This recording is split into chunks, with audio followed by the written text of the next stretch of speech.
Welcome to episode 167, originally published on the 7th of August 2025. Science fiction is famously difficult to define. In 1952, the writer and editor Damon Knight famously wrote that science fiction is what we point to when we say it. But what if what we point to is just the surface, just an aesthetic, and what really matters is underneath? In episode 161, I departed from my usual format. Instead of talking about one or more works of classic SF, instead I shared an introduction to 5 concepts that I feel can help readers to better understand and enjoy the genre, like the novum and cognitive estrangement. This was a more personal reflection, more in tune with my own thinking. This episode is similar in that sense. It's a brief exploration of what I see as the important gap between two linked but different things: the living, breathing genre of SF and the host of images that it has spawned and carried with it through the years, its aesthetic. This is me thinking out loud, and it's not a tightly argued or perfect thesis. It's rough around the edges, as thinking about SF perhaps has to be. But I hope it provokes some interest and discussion. If you'd like to let me know your take, then listen out for how you can do that at the end of the episode.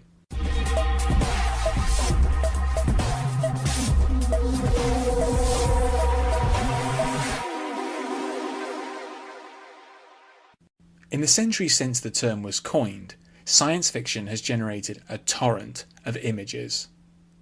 The robot, the alien, the mutant, the starship, the time machine. These are components of an aesthetic immediately recognisable even to those who've never read a science fiction story. Partly because those people are many, and partly because we live in an intensely and increasingly image-oriented culture. This SF aesthetic has arguably outgrown the genre which generated it. This matters because the primacy of the science fiction aesthetic can lead to it being mistaken for, or used as a substitute for, the actual genre of science fiction. One result of this is that some people believe they dislike SF without having read much or any. Potential readers and lovers of the genre are missing out because they're exposed only to the science fiction aesthetic and not the thing itself. We can think of all this as another angle on the notoriously difficult question about how to define science fiction. One thing that SF isn't is its tangle of indelible images.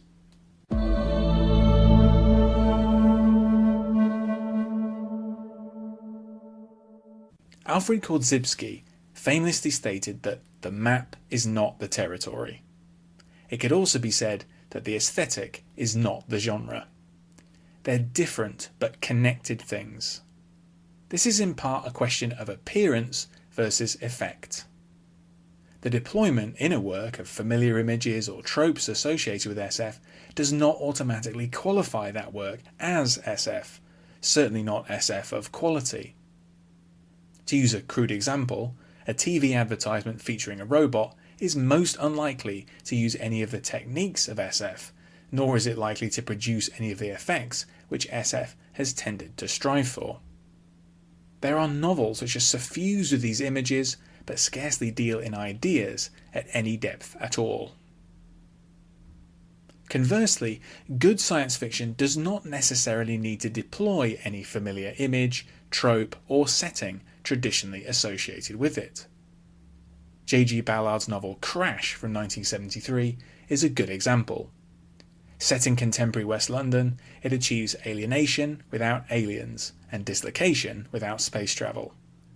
Ballard advocated strongly for inner space, not outer space, as the new zone for the use of SF's toolbox of techniques and effects.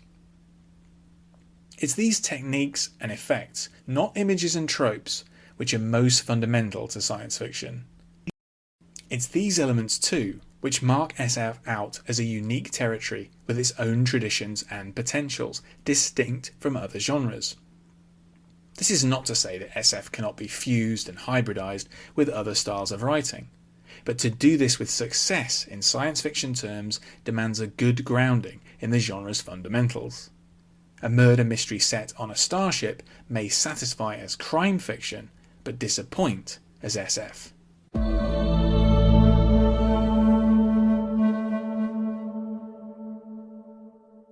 While SF has many antecedents, often tracked laboriously back to the Epic of Gilgamesh or even earlier, it emerged as a commercial publishing category in the 1920s.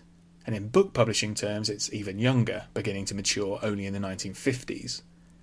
SF then has developed within and alongside every mass media form for a century: magazines, books, radio, film, television, and now the internet.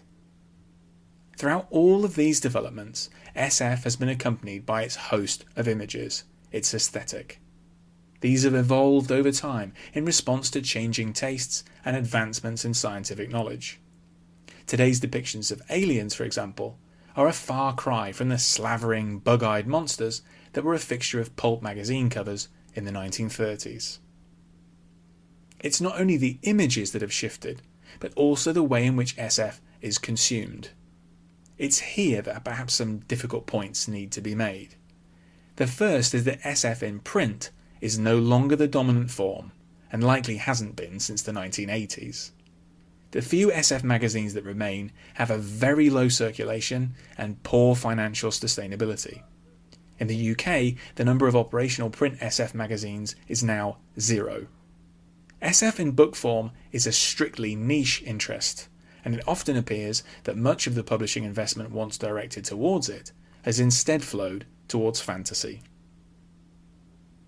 While interest in print SF has shrunk, partly as a reflection of a wider decline in reading fiction, particularly among men, a form of SF is more prominent than ever on our screens. Superhero movies are often inextricable from the SF aesthetic. The time travel and alternate universes on which big-budget franchise storytelling increasingly relies are the long-established stuff of SF in print.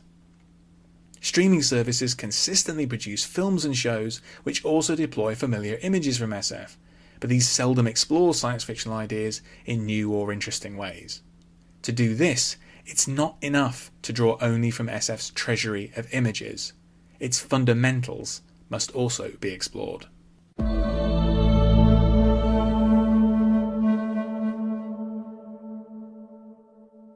In 1950, the back cover of the first ever issue of Galaxy magazine carried a memorable feature.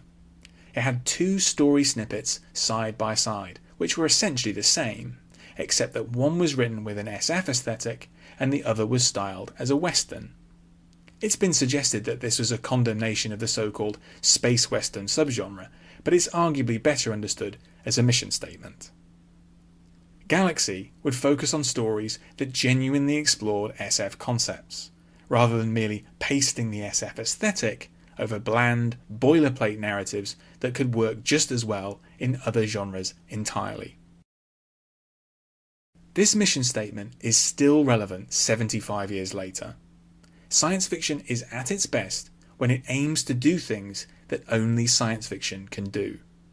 Galaxy promised stories by people who know and love science fiction, for people who also know and love it.